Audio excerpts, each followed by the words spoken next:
Every year, Draycott in the Clay show puts on a village show in September, and it generates a surplus, and the surplus we like to give to charities, and this year we've been able to give to quite a few charities.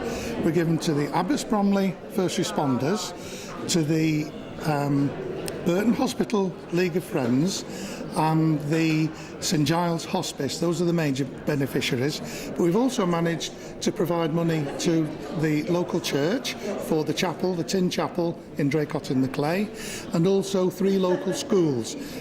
We've given to Sudbury, Draycott and Marchington Primary Schools. We're holding another show this year. It'll be on August the 4th. It's a month earlier than normal, and by that we're hoping that the growing season will be at its prime so that people can enter the shows. We've noticed a steady improvement and increase in the number of people doing things for the flowers and the vegetables and the handicrafts and things, so we're hoping to place the show back to its original date of the first weekend in August. The show is opposite the Roebuck Inn in Draycott in the Clay on Grange Farm, and we have a lovely farm, flat land, great security, and we also have the benefit of Roy Prince's adjacent field for the horse show, the pony show and car parking. We're so grateful for the Cheque. With the funding cuts that have been made, we had to cut our budget so tightly, but a priority for our school is our library, and we want to make sure that the library is fully stocked and has interest for the children's school right from nursery right through to year 4, and so that's what we want to make sure we can maintain that. So that will be a huge input for us. It'll be a massive help.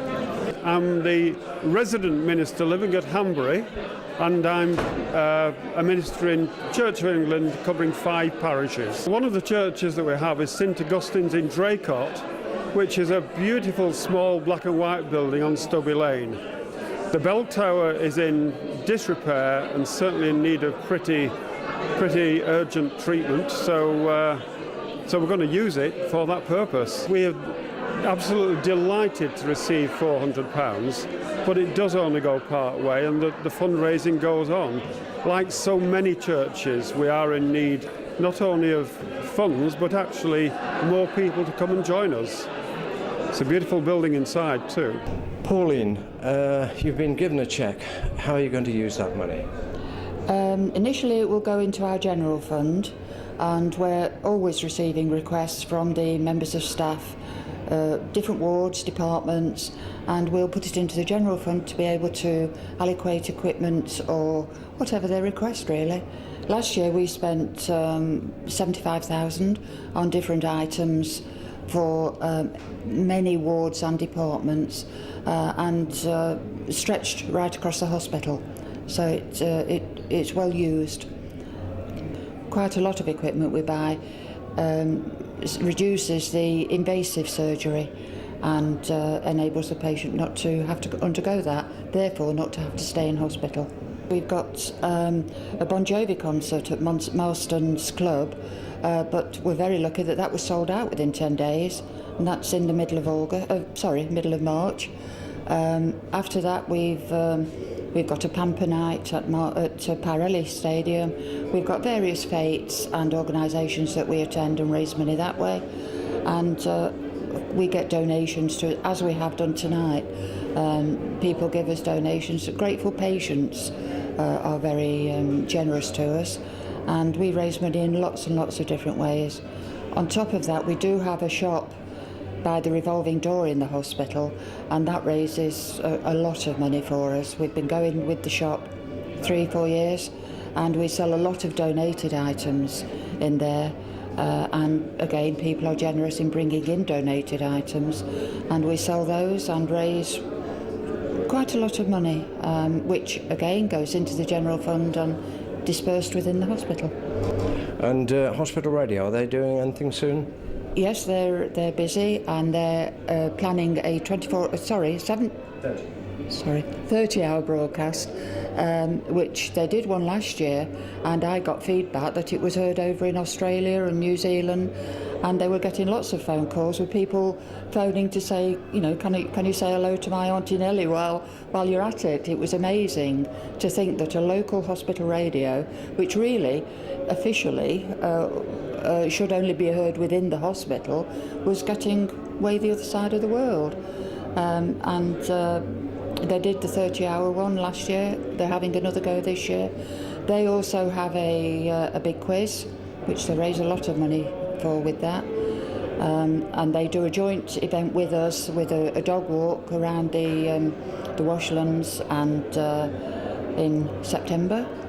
And we also do a monthly bingo session at the town hall. So we've always got fundraising between us. We've always got it on the go. League of Friends itself is a very small group. We've only got about 35 members, and we need 20 at least per week to work in the shop on a rota system.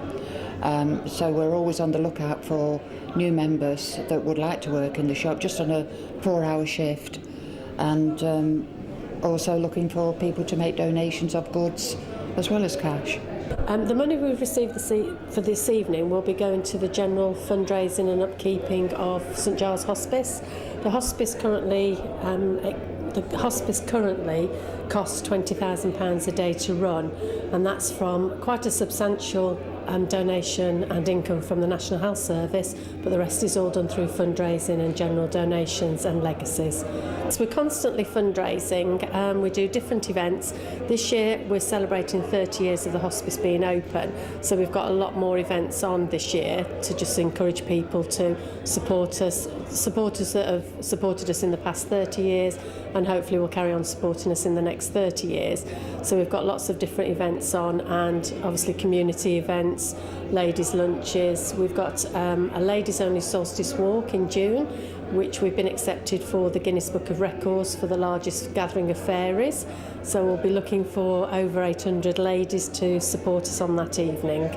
The hospice cares for cancer and terminally ill patients. We have a day centre in Sutton Coldfield, and we have a hospice in Warsaw with an embedded unit, and a hospice in Whittington with a bedded unit as well. But we have a day therapy centre, we have a lymphedema clinic. The day hospice patients can come in for the day and give their carers respite, and it gets them out of their house, their environment, mixing with other people. They have their lunch with us, and generally we try and give them an enjoyable day, and giving the carers a chance to have not a break from them, but have a rest and do something that they might want to do during the day. And then obviously the inpatient unit, they stop overnight for the amount of days that they need to be cared for. We have a hospice at home team where they can go out and be looked after. They choose to stay at home, and the hospice at home team will go out and look after the patients in their own home. And what's your catchment area? It ranges as far as Uttoxeter, Coleshill, Burton-on-Trent, Tamworth, Walsall, Cannock, Lichfield. Just trying to think where else. Tamworth, Lichfield, Cannock, Sutton Coldfield, as far as Uttoxeter, Coleshill. That's a large catchment area that we look after. When the hospice opened 30 years ago, it was approximately 400 patients in the first year. We now look after over 500 patients in a week now, 30 years later, so that's why we need all the funding we can get.